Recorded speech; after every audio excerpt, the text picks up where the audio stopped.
Yes, yeehaw. It is Thursday. It is 9, so of course it's UK Cowboys time. Mr. Lawn, how are we, sir? I'm doing not too bad. Yeah. Um, I'm certain that you are as excited as I am that it's Combine Week. Oh, definitely. I mean, just to show I've got it going on at the moment on my Yeah, iPad. So, that's um, what I'm doing myself. I've got it on yep. another screen, yeah. So, I would have it on my TV, but my Fire Stick's not working with the Zone at the moment. Just another thing I get to complain about when I fill in their survey that they've asked me to complete. yes. Um, but you know, it's it's an interesting time, and it's interesting that a lot of these, as you and I were talking just before we went live there, Hmm, there's a lot of players that aren't doing the drills this time round. But yeah, yeah. you know, the main thing for this is teams get a chance to form.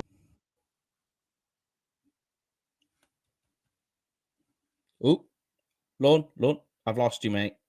I've lost your audio. Can you hear me? No. Seem to have lost Lorne on the audio a moment. Just let him figure that out. As soon as he does, we'll be able to continue with his conversation on what he was saying there. You just try and figure out his earpiece. I'll just check though. Lorne, give me a thumbs up if you can hear me. Hello. Ah, there we go. You're back. Yep. There Yep. we are. I'm You back. can hear Right. me I though, fine, don't yeah? know what happened there. I don't know what happened there. You can hear me Yeah, okay? I can hear you now. Yeah, Yeah, fine good, as good, well. good. So. Okay, there we are. Yeah, yeah. All right. Continue with your rant. Yeah, I mean, obviously, there's a lot of players that are sitting out. You know, obviously, they've been told not to do any of the testing, all that sort of stuff. Um, it's I still find this a really useful tool. Yes, you can see what players are doing Mm, on the field, and probably about 80% of your evaluation is taken from the tape that you see. mm-hmm. But I mean, there are guys who potentially could have been first or second rounders last year had they come out as juniors, gone in. There's a new coaching staff, and especially there's quite a lot of turnover in college coaching ranks and everything like that. New scheme comes in, they don't adapt to the scheme as well. Can you prove this is a chance at the combine to prove that you have the reflexes, you're able to be coached, you're able to do things that prove that you can fit somebody else's scheme or something like that.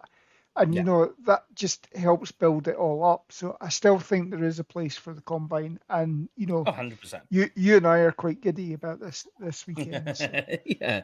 No, I know. I mean, like, I literally, I watch college. I mean, I love college football. I watch it all season, but all of it is to lead up to this week and then what happens in April. And you're quite right. I mean, the combine definitely has its place without a doubt, and it's a number of things. So, like, the issue that most people will have with when they talk about the combine is that they kind of go, like the moment now, the defensive linemen are running the 40-yard dash. yep, And I get the argument. It's like, how many defensive linemen do you ever see running 40 yards? And it's true. It's like, why do you need to know how fast the defensive lineman can? Really, it's about the short space. It's about the power. It's the burst, the explosion, the quick feet to move across, and all of that. The bend, yep, agility. This is what it is. So it's not about that, but it's like, and I get that. That's one side of the argument. But the other side is that it's we were talking off it. It's a confirmation bias. So you watch the games, and you already have in your mind where these players rest in terms of their athleticism, their movement skills. So then you watch tape on them, specifically keying in on them, and you see the stuff we do, the reports, and I do these little things with scores and all the rest of it. What I like to do is it's the barometer to find out how far off you were from what you can see on tape. When you watch the drills, then not so much the speed and the the jumps and everything. When you watch the drills, then you're trying to equate what you see on the field to what you see in the game. Yeah. And it's really just piecing the two things together of you're confirming what you've seen. Because sometimes there's like, there can be a range of things that you see and they play tricks with your eyes. And you go, oh, this is a guy. But it actually turned out that it could be the competition level he was against. It could be specific plays he was lined up against were just very easy for him to beat over a number of times. And then you get a false sense of what they are. So then the combine can be a place where you go, okay. Like a good one for me is, I hate to do this, but like, Paul loved Cole Strange, and I get it. Yeah. But you look at him in the Senior Bowl and you look at what he did and you go, oof, ouch. Like this has not helped his stock at all. And you hoping that then when it gets to the combine, you can kind of reinvigorate the idea, the thought of drafting him, that people will be happy to have him. And like that guy this year is Cam Kitchens, the safety from Yeah. Miami. So like terrible Senior Bowl, but you're hoping that the combine, they come out and they show you something different. So it's the other side of the coin for these guys, because it can be sometimes quite harsh to sit there, watch these guys play like 10, 11 games, 12 games, 30, depending how far they get along. You see them play and give them a grade and say, this is how because I do it all on point scoring. That's how we're taught to do it. Yeah. In the Scouting Academy. It's all points. And you add them up and then that gives you a grade. And it also lets you know the type of player you're dealing with. So you do that, and then all of a sudden you get to the Senior Bowl, like with Cole Strange or Cam Kitchens, and you watch it and you go, ooh, yeah, this isn't good. It's kind of unfair just to judge off that one thing. And because it's a Senior Bowl, that's your most recent film study of him. So it's like the recency bias. So then all of a sudden you get to the combine and they're in a more sterile environment. It's tested. You're just looking at the player in what they are in their most basic physical form. And I think that's the other side as well of the combine. It's just stripping everything right down. I mean, some of the drills, you have to take with a pinch of salt, but each of them in their own little way just ticks boxes or crosses boxes for you when you watch it. Yeah. But yeah, go on. Sorry, I'll let you continue if you want, mate. No, I agree. And I mean, the other thing as well is that, any of the scouts that when they go around campuses, they get folders from all the Mm-hmm. campuses about all the players. The players do these exact same drills during preseason training and all that. Yeah. So, they have marks to go on. Obviously, as soon as their senior season is finished or even their junior season and they announce that they're coming out, any agent worth his salt gets them in with Duke Manyweather, the equivalent, True. possession equivalent of these guys. Go and work on it for 3-4 months or whatever is available. And, can they improve on those figures from the sophomore years, the junior years? Can they improve on those figures, particularly the bench press? If you struggle with doing 10 repetitions of 225 pounds, you're not going to be a good blocker in this league Yeah. against 300-pound linemen. So from that point of view, seeing that they're making improvements on those marks as well shows that they are getting better. It maybe highlights something that maybe they need to go and check the medicals on something, because if Yeah. he's only managed to do the same number or he's managed to do less of the number, is that performance anxiety? Is it a case of there's something underlying that something's not right with his body? Um, Yeah. and then obviously the interviews that they get to have with these guys, There you go. understand what these guys are like, how they take, gets you a chance to go back and say to the coaches, right, this guy's really good, but in order to get the best out of him, you need to do X, Y, and Z. have you got the time to do that? Or, is that going to be detrimental to teaching the effectiveness of the drills? Yeah, and there you go. That is the key, the most important factor when it comes to the combine is we as the fans and the guys at home, not in Indy, we see, you see the interviews that are being posted around where they're up on the podium talking, so you get a little insight into individuals' personalities, how they handle pressure. You get a little snippet of it.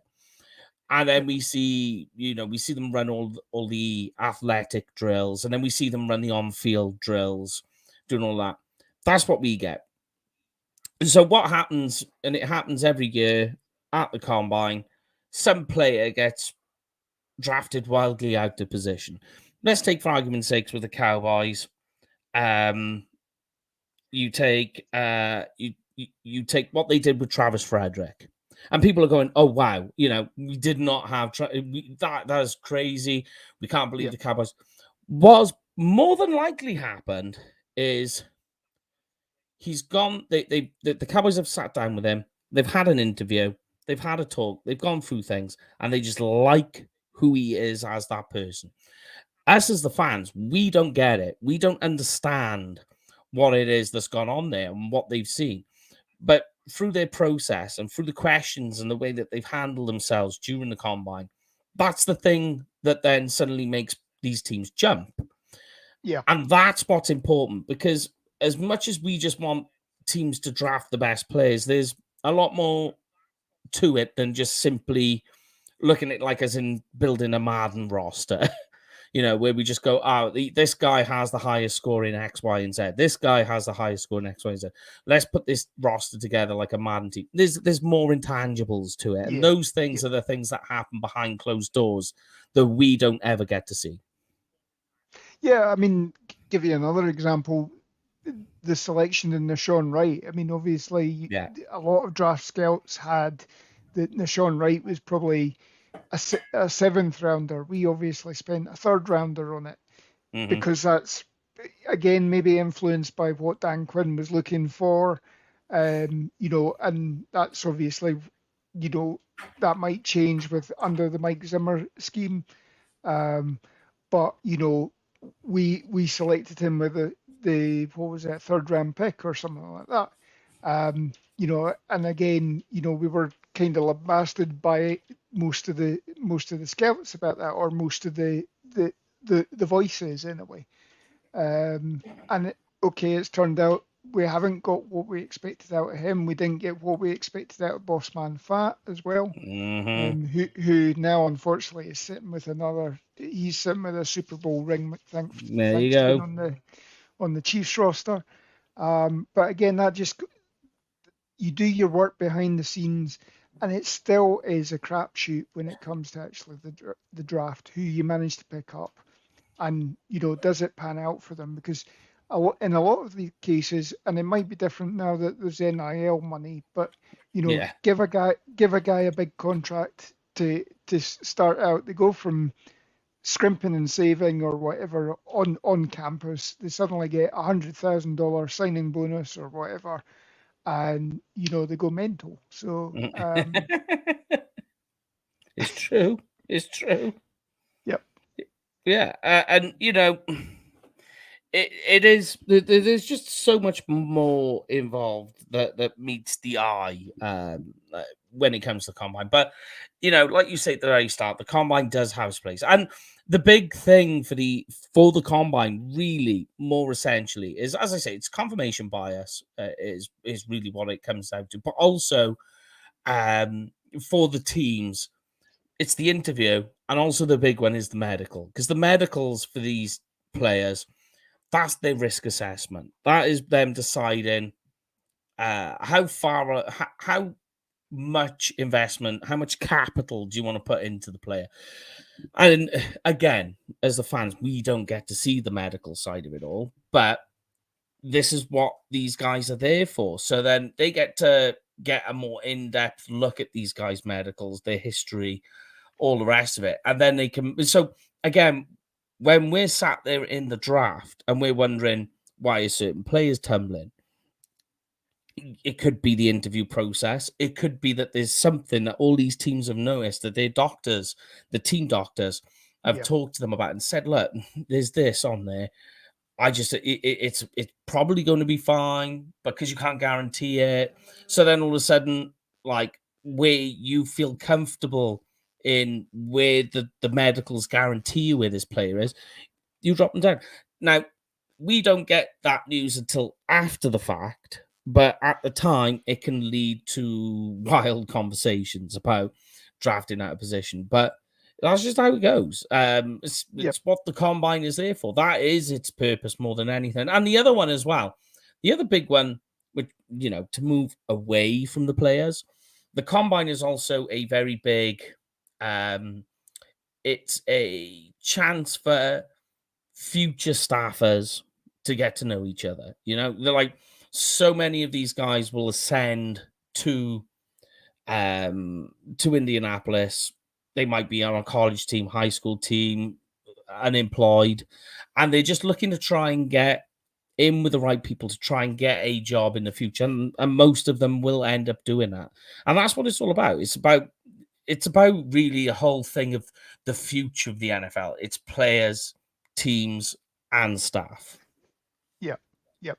And I mean, another thing that's interesting as well, if you go back in the history of, how the combine came about as well, it used to be that you used to have 4 or 5 teams that would pull everything together. They'd go off and do do pro days individually. Yeah. Then another collection of 4 or 5 teams would do the same thing.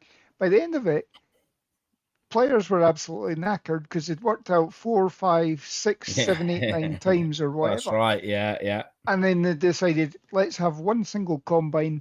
Everybody is on the level playing field. There's none of this centralized. There's none of this. The 40-yard, the track that you run is downhill ever so slightly, so you get a little bit extra speed or whatever. Everybody's running on the same Ohio, and you can standardize. I think Aggies are a bit like that as well, aren't they? Yeah, no, they use fans. Yeah. Yep. Yeah, you do. You get all of that. Yeah, that was right. And like they'll go and measure, and it happens in pro days now, which is why, again, pro days you have to take with a pinch of salt because there's like all this weird stuff. And like, was it Tennessee? I want to say it was Tennessee or maybe Wisconsin, miles apart from each other. So I don't know how I've managed to put those two places, but it was something like that. And there was an NFL coach who ended up walking out the 40-yard dash that they had then. It ended up being like 34 yards. I know, it's crazy. Yeah. And, like, it's just all these little things, and they do these sneaky... what the pro day, I think, is better for is for fans more than anything, is it's more telling about where teams are going in the draft. That's what I like to. I like to have a look to see, especially in the big recruiting schools, Alabama, Ohio, Oklahoma, Michigan. No, like when you go for the big ones, which teams are turning up to these pro days? Who, like you hear the Cowboys have sent Mike Zimmer, for argument's sake, to Alabama's pro day. You go, oh, okay. And you start to like just pay attention to who the guys are. And we've got the third gentleman joining us right there, Mr. Paul. Hello, how are we? Not bad. You all right, mate? Busy as usual, mate. Busy as usual. First question before we carry on. We're just talking combine at the moment, and then we're going to move on to day 2 subject. But how was Italy? Didn't really get to enjoy it that much, if I'm being honest. Besides, I was being mostly working, but I did go to the Torino and Lazio game. That was cool. I seen that. Yeah. Then there was I thought it was an actual explosion in the stadium, but no, it was just fireworks in the stadium. It was just pandemonium. They do love their fireworks and flares. Oh, it's mental. But would I do it again? Absolutely. But conference-wise, it was all good. Learned quite a lot. some stuff to take back to the actual work and stuff like that. So yeah, it was overall decent, but the food was fantastic, and I had some good grappa and wine. Yeah, that's what I was trying to get to you about. Oh, I and, was saying, and check this, by the way. yeah, I got me a Henry Upman 54 Magnum for nice. €10. A genuine one, not a fake one. Now, No, genuine. It came, okay. they've got all the Cubans. They don't get hit with the tobacco tax. Yeah, yeah, we get really stiff for it here, didn't we? So, Mhm.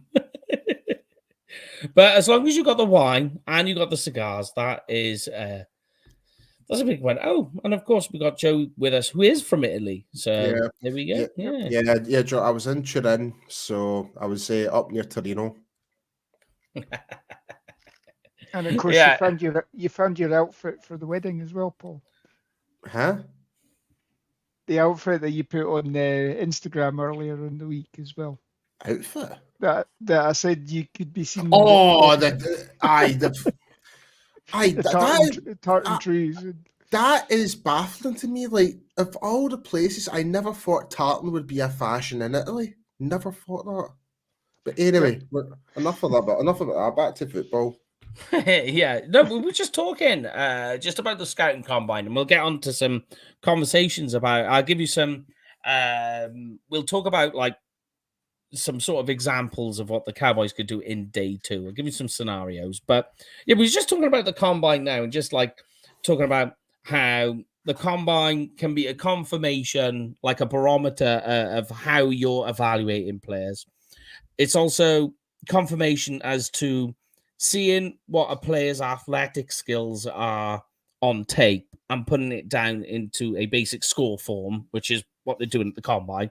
So, you say a player's fast, and then they run the 40, and you say a player's explosive, you look at the 10-yard split, you say a player's powerful, he's strong, you watch, bench press or the broad jump, and it just lets you know about the confirmation what you're looking at, and also gives like some of these players who had a bad time, particularly towards the end of the season, or say like during the Senior or the Shrine Bowl or the Hula Bowl, like say certain players didn't perform. It's a time for them to sort of reinvigorate how people look at them. So we're just talking about that, as well as it's also a place for future staff members to go and meet, to try and rub shoulders with certain people and make a name for themselves. But for you, Paul, well, how do you see the combine and how do you use it? Well, the way I would say is you've already got your film on players already. You already kind of have a base set of a list of players that you're already kind of interested in. The whole point of the combine is confirmation, essentially. That with the interviews. There you go. Yeah. We spoke about the interview, saying, like I used the example with Travis Frederick with the Cowboys, right? People say why the Cowboys took Travis Frederick as early as they did. They could have waited another round and still got him. Now, I always say, well, you don't know what happens in the back room. That they go and have an interview. Travis Frederick like blows their minds. And then here's the final, Mike. Like a lot of teams kind of think, oh wow, they could be thinking the exact same as the Cowboys for all we know. Yeah, exactly. Like they could be thinking early second. It was the whole thing with Cole Strange with the Patriots mind. Like we spoke about Cole Strange. Like he was supposed to be like a 4th rounder grade, and he managed to elevate himself to be a 1st round draft pick. And I was saying he would be like an early 2nd rounder. Yeah. Just and we was talking about Cole Strange, saying that like we've got one this year where their Senior Bowl is really bad. You watch the Senior Bowl and you go, oh no. And then they get to the combine and they manage to just reinvigorate and rejuvenate people's thoughts on them, which is kind of like I said, that's Cam Kitchens this year, the safety from Miami. I was also saying, though, the other big one, which we never get to see, is the medicals. So medicals are massive. And like, because that's their risk assessment, essentially. And we don't get to see any of that. So we just have to play off what we can see on tape. And then you kind of like, you try and get the whispers that are being talked about in Indianapolis. And that for me is the big one. And you kind of just have to roll with it and wait to see and find out, basically. I will say though, Mike, I think the Senior Bowl has a lot more significance, and the reason I'm going to say this, it has more significance than the Pro Bowl and the Pro Days. It's the fact that you're going to be working along with players that you've never worked with before. It's instant impact. How can you actually quickly to learn something with people that you've never worked with before? That's you don't get that at the Pro Bowl, and you don't get that in your Pro Day. So I think the whole Senior Bowl is a very fundamental part of this process. No, I think the Senior Bowl, because also you're trying to see how players react to a change in scheme, like in the combine. Well, see, for like an offensive lineman, you don't know if you're a left tackle, you don't know how your left guard's going to react, or if you're a center, you don't know how your guard's opposite side of you're going to pick up the play, or if you're a linebacker, you don't know if your fellow linebackers are in position correctly, or if you're a wide receiver, like you're going up against corners you've never been up against before. There's all these different aspects you're just not going to get at the Pro Bowl, at the Combine. Sorry, I don't know why I said Pro Bowl. Combine. Combine and Pro Day. That's what I meant. Sorry. But there is some good things with the Pro Bowl. Yeah, you get to know more about the player that you're actually interested in. Get to see, okay, this is his personality, this his traits, this his way of thinking kind of go with, like, for example, the Cowboy way, like for us, it's his methods, like, really suitable. Well, not methods, but his ideas kind of fit mold to what we're looking for. Yeah. Is his personality really what we're looking for, etc.? Exactly. And then in terms of all the measurements, these are just more of a confirmation. Okay, we already know he can do this. Like, but if this certain player was to slack in the combine, then it would be a bit of a flag, because okay, this guy looked really speedy during his football season, looked great at the Senior Bowl. What gives during the Pro Bowl? He looked very slow, sluggish. Then it kind of goes back to the question. Okay, now it goes back to the question about the medical. Does he have an injury in this in the combine? So all these other factors do come into play. Yeah, definitely. I mean, that you're just really reiterating what we was talking about, and it is that is totally true. So let's get into day 2, guys, because we were speaking about day 1 last week, right? So day 2, guys, in this year's draft, I'm going to give you some examples, right? So first of all, let's go with the idea that the Cowboys in the first round selected an offensive lineman, right, of some type, whoever you want it to be, Guyton, JPJ, JC Latham. Yeah, Morgan is another good one.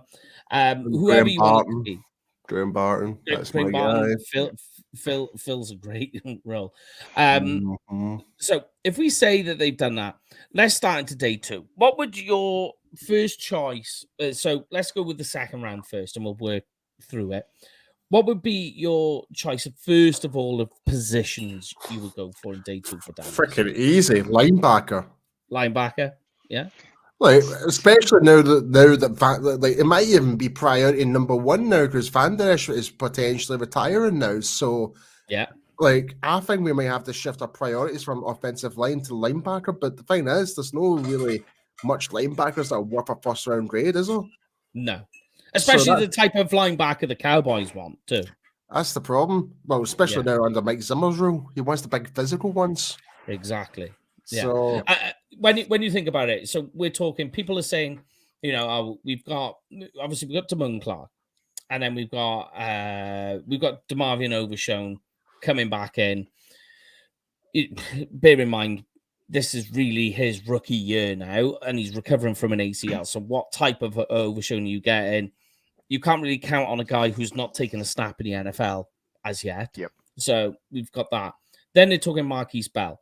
Here's the thing I have a trouble with, and why I'm kind of okay waiting beyond the second round for linebacker is because all 3 of those guys I just mentioned are all, I would say, in terms of stature and style of play, fairly similar. They're the lighter, faster, the guys who will clog and cover, as opposed to what the Cowboys are really after, like Leighton Van Esch. They want a run-stopping linebacker. A thumper, yeah.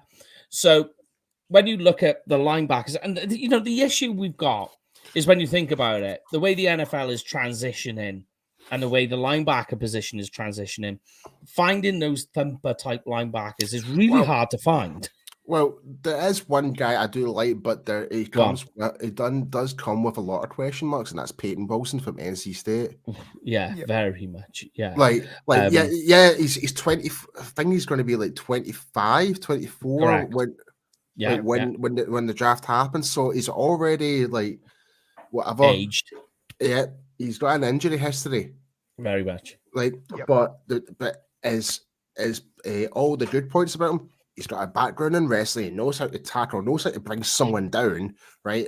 Watch his game film. He is very destructive when it comes to the run game, especially running in the inside and even lateral. He's got a lot of speed running lateral. It's like a more pocket, like I wouldn't say pocket version of Parsons' game film but he was back at Penn State, but still he can do all that stuff that Parsons can do, but not obviously. He's not as big as physical as Parsons, but he can still do a lot of damage in the run game. Yeah. I think that obviously you've got the concern there, especially if LVE is about to retire because of injury. Replacing one injury with another one. Swapping it makes no sense. Like unless we get him at the very later rounds, because I think everyone will be having that same. It's like, is he really worth taking like in the second or third round? Like he's like 24, 25, injury history.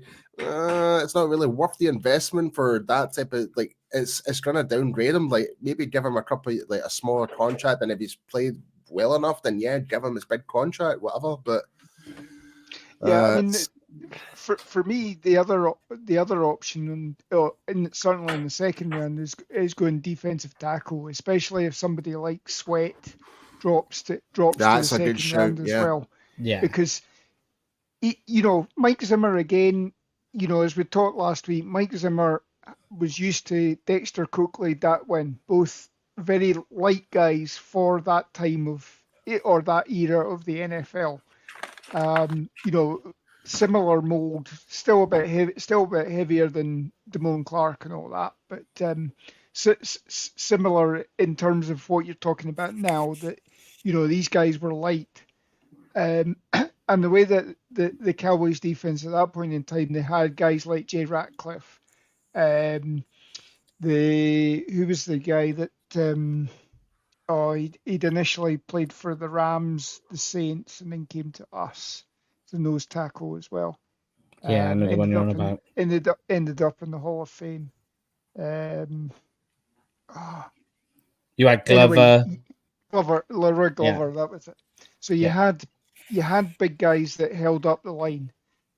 Drafting somebody like Sweat in the second round, if he's available, somebody or a big body again, so that again, if Mazzie Smith doesn't take a step up, you're not hamstrung to having Hankins, because Hankins is coming towards the end of his career, even if he does re-sign with us, and he, again, from all understanding, is he wants to re-sign with us as well. He wants to bring it back another year. But he is getting towards the end of his career. He has missed time the last couple of years as well due to injury. You don't want that drop off at the crux point of your season, where we give up another 260 odd yard rushing game. And if you've got a big body, you can clog up the lanes, and again, a lighter linebacker can come in as long as they're willing to tackle and understand the complexities of tackling. That a defensive tackle can work wonders with a lighter linebacker. Yeah, and like that's the thing, and like I keep saying that you need a thumper, but you go through all these guys and you try and find one, and you're like, the closest I can find, and this is going to cause a stir among Cowboys Nation, Cowboys fans when I say it. I'm trying to find an off-ball linebacker who can play that clog type role who has a lot of mass. The heaviest guy, really, at linebacker that fills that role for the Cowboys is Junior Colson. The unfortunate part is he plays for Michigan, and I just wonder how that's going to go down. Oh man, Yeah. Like I think, I can understand. Yeah, we've just not had much luck with drafting Michigan players, have we? Like No, certainly not on the so far, offensive. so far. So far, Yeah. but I mean, you can go back. Obviously, the Cowboys took a Michigan defensive lineman back in 1985, and he didn't pan out as well. I think his name was Kelvin Pritchett. You know, and he literally played about 2 seasons and then was out of the league. But you know, obviously, I think that's certainly in the trenches, and we're hearing more and more now that Michigan's scheme was completely different to most schemes in that they were telling the guys to sort of go with sort of react to what was happening before you actually came out of your stance. So a lot of them were a lot slower coming out of their stance. Linebackers are a bit different, and from all accounts, Junior Colson, don't worry about the Michigan side of things. Junior Colson is the real deal, and you know should be a good pickup. You shouldn't have this Michigan hoodoo or whatever it is. So. I'm sorry, I'm just watching Braden Fisk at the combine just run a drill. Man, that's impressive. That guy can bend. Wow. Okay, I might have to adjust what I've just seen on one guy already. But yeah, I'm with you. I think he fits the role very nicely, Junior Colson. His tackling is great. Not really much of a pass rusher, but we're talking the Zimmer defense here, where it is the front have their gap and he uses linebackers to fill in the holes, basically, on the run defense. And then it's all the cover 2, cover 4 type schemes then. And I just think Colston fits it. And you can wait, I think, till the 3rd round to pick him up. I just think that the issue you've got, which, you know, you immediately, and, you know, this guy is nearly 250 pounds, right? I'd be interested to see what he runs at in the combine. I think I think he just fits the bill quite well. The issue is the Michigan. So everyone's going to scout the helmet. That's the problem. Yes, but especially after we went Michigan 1 and 2 last year. I know. And Michigan 1 and 2 last year. You know, you can't write them off, but they've left a sour taste in everybody's mouth at the moment. Mm-hmm. Yep. I do honestly believe this, mine, right? I'll ask you guys this. Do you think perhaps Schoonmaker, we see a vast improvement this year coming up? I think there will be. I don't know, mate, because let's be honest, Ferguson's our tight end number 1. Yeah.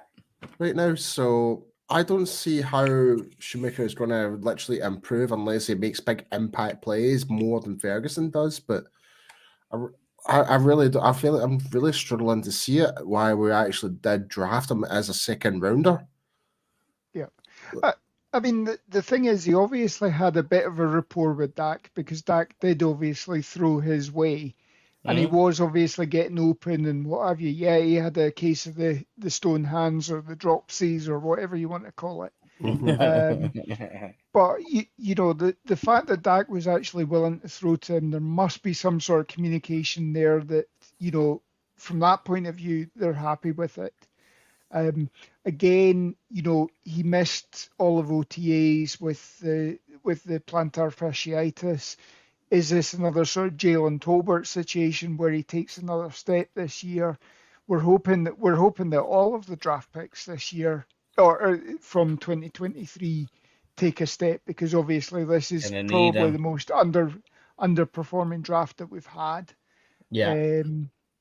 You know, and you know, obviously, you know, Will McClay obviously gets all the plaudits as and when we make great draft picks, but at the moment he's probably getting criticised for the picks we've taken this year. That should we have gone Bergeron in the first round or whatever? So to get back onto this, I mean, it's literally you've got to sort of put everything aside and just go into it with an open mind. Try not to have that bias saying, "Oh, don't go from Michigan." Actually, go for what you can see. Again, as we say, see on the tape, and then again, can you coach them up in a different scheme, both in the pro day, in the combine as well, where you're asking them to do drills that, particularly where the coaches come down and actually coach you up, like you saw Dan Quinn doing with Sam Williams or whatever a couple of years ago. Can you teach them something that you feel will help them with your defense? So,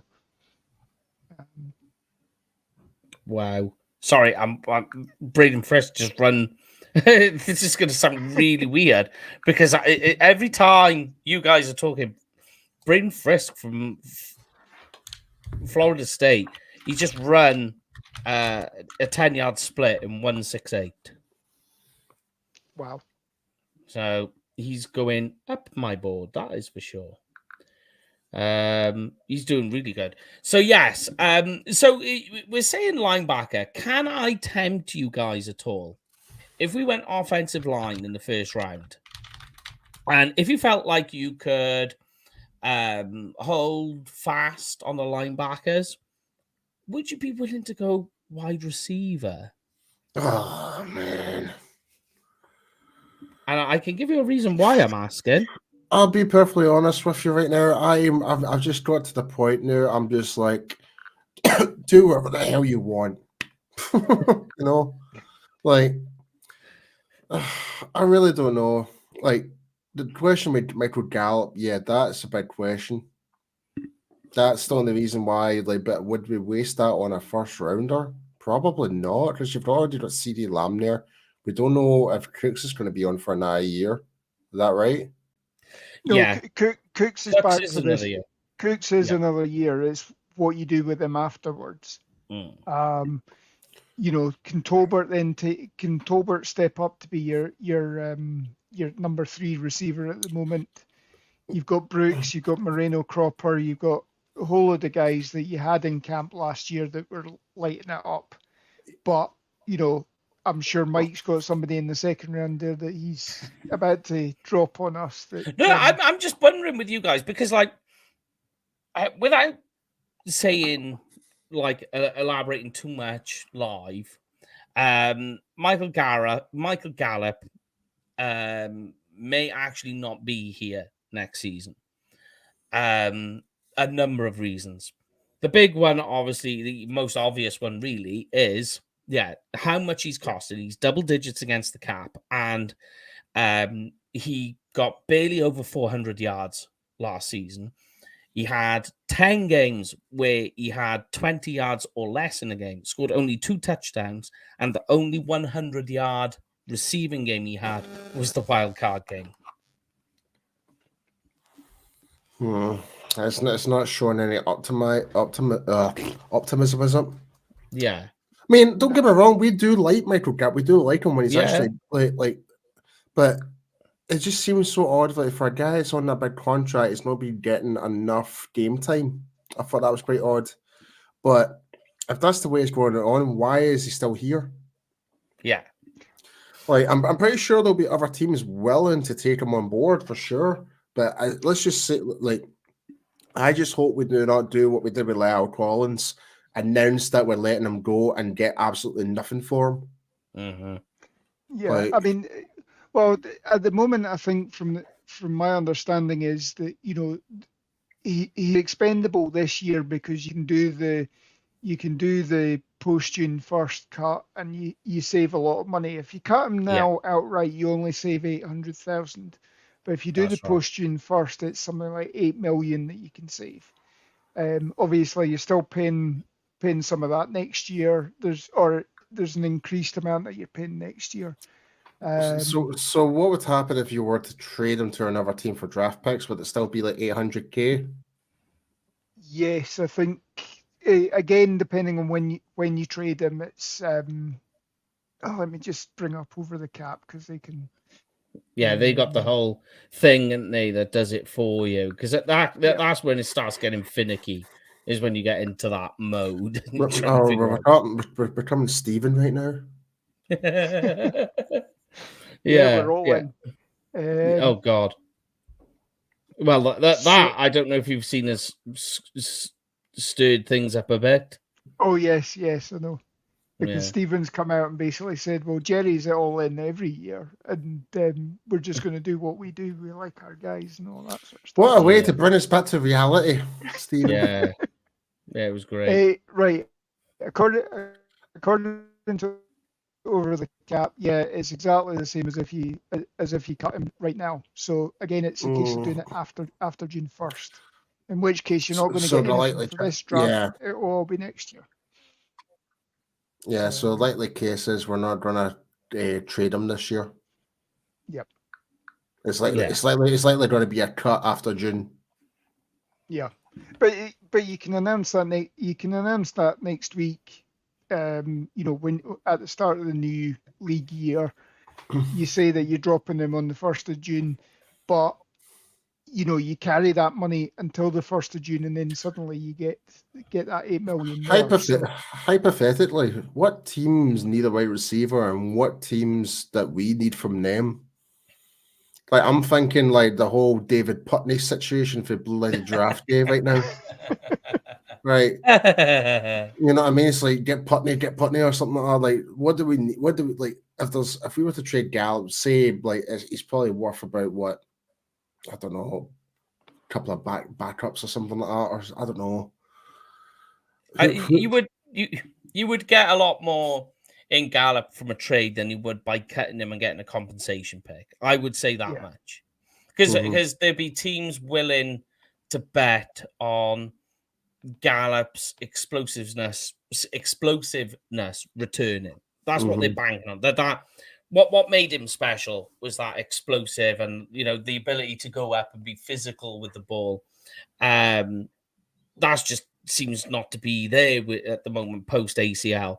But there are teams that would be willing to bank on that. Be like, ooh, what if we and then all of a sudden then there's that chance he returns to what he was before, and you've got a 1,000-yard receiver. So there are teams willing to do that. And if you go by his last game, which was obviously exactly in the playoffs, there he was the best receiver on the field for us. Ironically, so would a team be willing to give us a 4th rounder for it? That all of a sudden there's your Trey Lance pick back. That and obviously we have no 4th rounder this year. So personally, do you know what I think they'll do? And don't I this is just my feeling from conversations I've had, is that they use Michael Gallup during the draft. So they'll use that with like a pick to corral an extra pick from somewhere or to go higher up. That's how I can see it going. Yeah. But yeah. All right. But so are you not completely on board with the idea of wide receiver in the 2nd round? The 2nd round? I don't know. I just think there's more important needs than wide receiver right now. Okay. I mean, I actually plus I'm willing to give Jalen Brooks a more boost, if I'm being honest. You've got guys like that, Jalen Tolbert as well, waiting in the wings to see what they do. Yeah, I think they deserve a better opportunity this time around. Yeah, I mean, you can see what you've got there and then go to the free agent pool if it doesn't come out. Because I've also, what I've got a trouble with, right, is what my problem is, why I say wide receiver is so important, right? I think that so much of the offense is funneled through CeeDee Lamb, right? There's a lot of emphasis on CeeDee Lamb in this offense. That we've seen what happens if the team tries to go to Brandon Cooks to be that guy, to be like, oh, right, CD Lamb's not working, let's go to Brandon Cooks. And it is kind of hit or miss, right? So I just think, what happens if we were unlucky and we lost CD Lamb for a couple of weeks? It gets a pull, as it does. It's the wide receiver position. He pulls a hammy, turf toe, whatever. We use any number of things. As it gets a stinger, and we lose CD Lamb for a cut. What does that offense look like? And to me, I just think it's just flat. There's very little there. When you think of where the running backs are going for this team, what is on the roster, like who are you making the man? Who are you funneling the offense now through?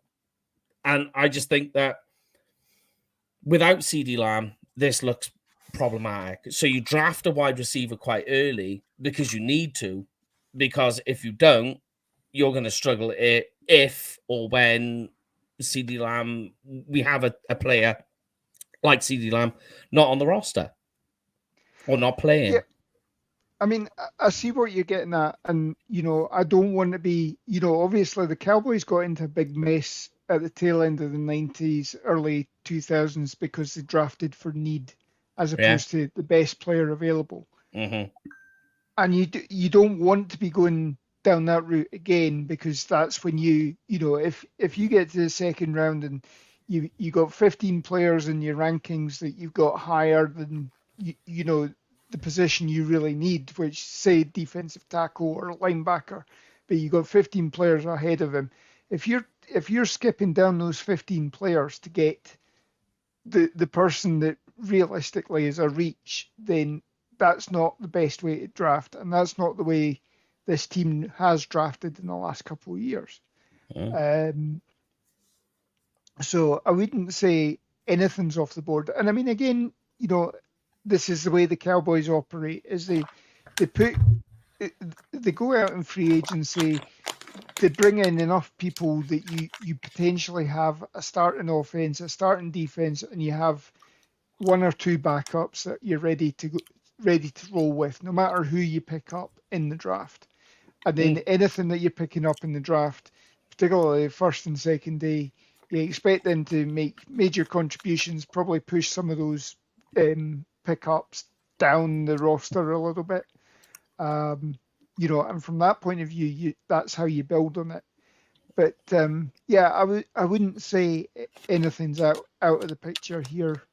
But here's my question for you then, right? This is why I'm saying receiver, that we don't actually have, when you stop and you think about it, we don't actually have a X type possession wide receiver. When you stop and think about it, you can say CeeDee Lamb is it. He's like, he's kind of like a multi-role guy, better from the slot. He's the big slot guy.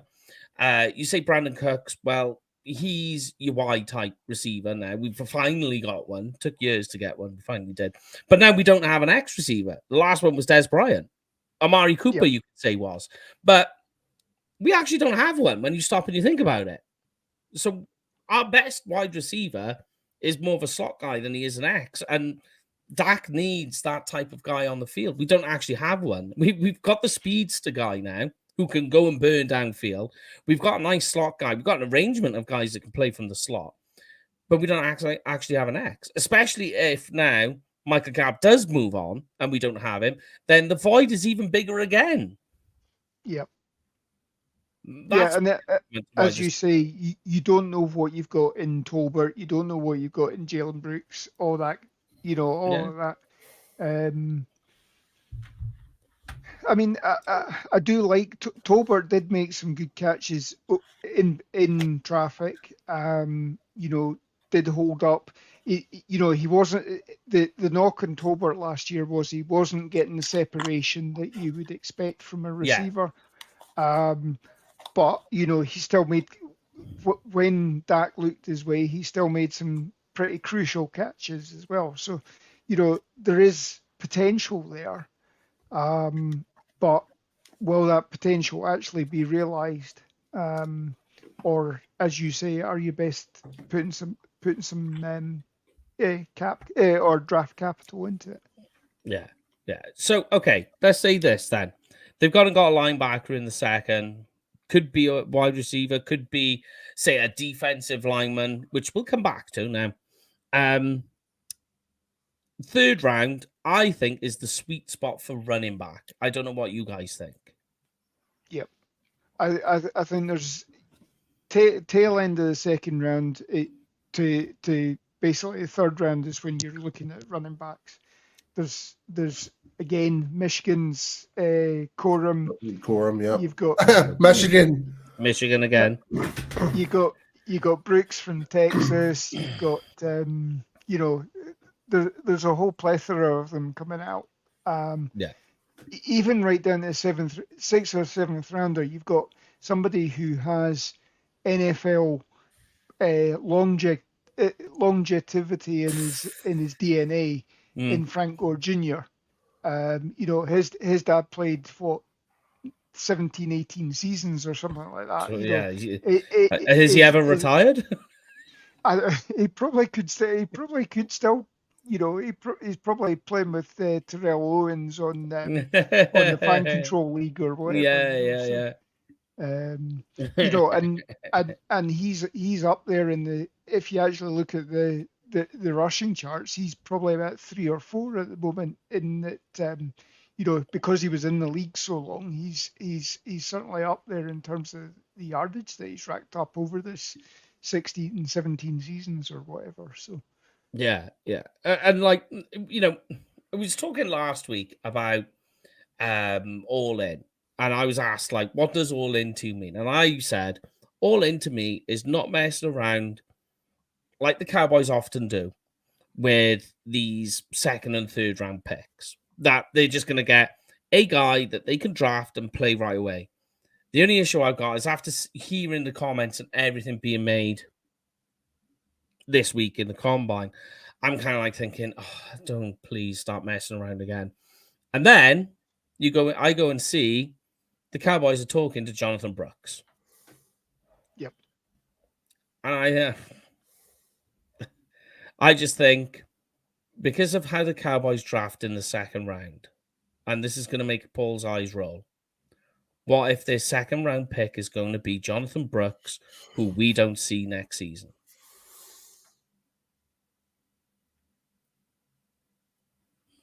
Look at the face. He's stressed now. Silent. Yeah, a huff and shut eyes. Because, I mean, he's ACL. People are saying, comments and all the rest of it, people are saying in the medicals, this is going to be a big one, Mohamed Kamara. He's awesome. Wow. 158 10-yard split, 458 40-yard dash. Oh my god, that's moving. Anyway, some people are saying Jonathan Brooks, he could be ready for the start of the season. He's going to miss training camp and install and all the rest of it. And I just think it's an ACL tear, and this is off a guy that was a one-year wonder, that was playing behind a brilliant running back. So no wonder he was a one-year wonder. I had my reservations on the player, but now I think, what if that's going to be our second round pick? What if they do the usual thing of taking a chance on that second round guy who's got some sort of red flag? Because it's always a red flag guy who they take in the second round, and it's Jonathan Brooks. Again, what have they done in free agency? Because, I mean, this free agency class of running back is actually well stacked. You've got Barkley, you've got Jacobs, you've got Pollard, you've got, and all of these guys, they're certainly not going to receive the franchise tags because, for a lot of them, you're talking second year, so you're talking 12.9 million. I think in the way of Jacobs, he restructured everything. You're talking 14 million for him. This is a deep free agency class where you could pick one of these guys up, and then you could afford to take somebody who you can bring on. the alternative is that you double dip at running back and you big up your power back, and then you get a lighter back later on in the draft as well. So yeah, I'm up for in the third round if they've gone, say, offensive tackle, running back. Third round for me. Did I just if they gone, say, offensive tackle, linebacker? I'm all up for the third round being either defensive tackle or wide receiver. Personally, I think you can still get a running back. I know they don't have a fourth round, but you can get one in to day 3 and be semi okay. And then, like you say, the thing for the running back position they need to do, they need to fill that spot in free agency. I'm with you on that one, Lorne. yeah, 100%. I mean, I would also consider cornerback for the third round as well, because obviously you got Diggs, you've got Bland. Diggs, by all accounts, should be ready to go for training camp. Won't be ready for OTAs, but and again, how does he respond to the injury? Can you get Gilmore back in? Can you get anything out of Gilmore this season, or was that last year really sort of hitting the mothership for what he can offer, or is he on the downward slide now? You don't know what you've got in Scott.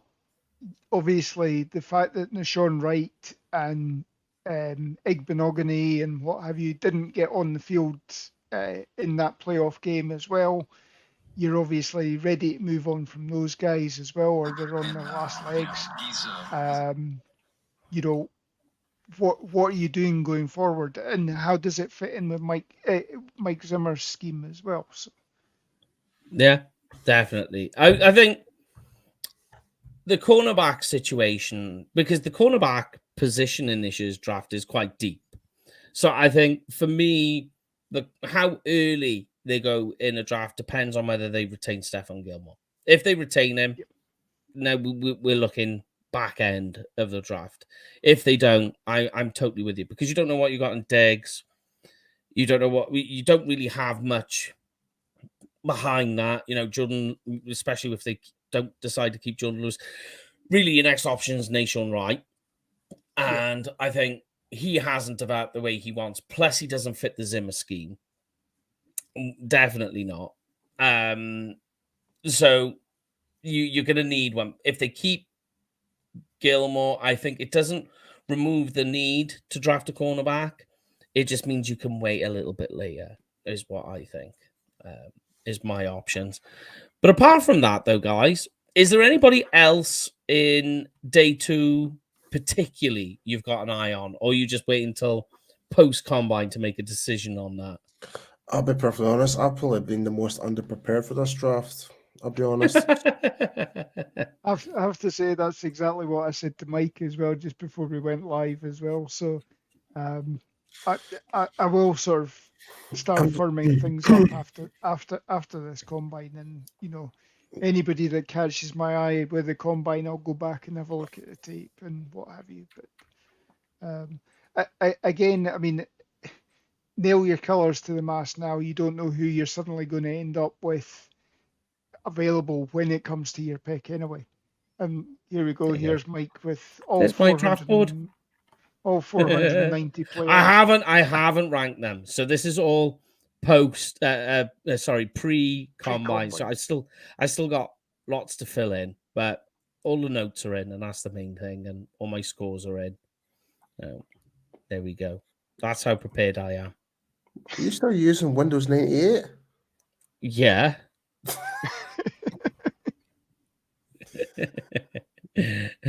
Mate, just when you find the thing you like, why do you need to get better? If it ain't broke, don't fix. Exactly. Yeah, try telling the NHS that I need to work with them in their old operating systems. Yeah, I mean, look, when I got a bit further along and I've filled all this out, because I've still got to finish my complete scores. I've got most of them written down, but I haven't put them on, but I can't give them the scores until after the combine. So that's where I'm at. And I kind of got a little bit to fill in, a little bit left to fill in on guard and cornerback. And then I'm done. All right, then, guys. So let's get this wrapped up. Lorne, you can hit me with it, mate. Okay, 2024 is here. If you're thinking about going to a game this season, make sure you book up a Cowboys experience for game tickets, stadium tours, meet and greets, and much, much more. Again, they'll work with you. You tell them when you're arriving, they'll come and pick you up from the airport. They'll handle transfers and everything like that. They'll probably put you in the hotel that's around the corner from the Toyota Music Plaza. You know, and they'll just work with you, and it's an absolutely fantastic experience. And of course, if you use the promo code UK Cowboys, you get some free stuff. Free stuff, yes. So we will be back on Tuesday. Brian's got some plan for Project Prospect. I don't know what it is. He said, I've got a plan. So whether it's some post-combine idea he's got, that's what's going on. But we will be back Tuesday, usual time, 9 p.m. UK time, 3 p.m. Central. And then on next week's draft show, we'll take a look at some of the risers and fallers from the combine and talk about them and how, and as well, all the guys who were interviews, both formal and informal, that were with that the Cowboys made, so we can have a look, and then you can kind of get an idea of the road they're going down then. But apart from that, that is it from us this week. Have a great weekend. Stay safe. We'll see you on Tuesday. I started the show with the first word, so these guys have got the last word. Have a great weekend, folks. Yeah, have a great weekend, guys. Enjoy the Underwear Olympics and come back refreshed, understanding of the players, and we're ready to go next week. Underwear Olympics? That's what it's nicknamed. That was for our fellow for never.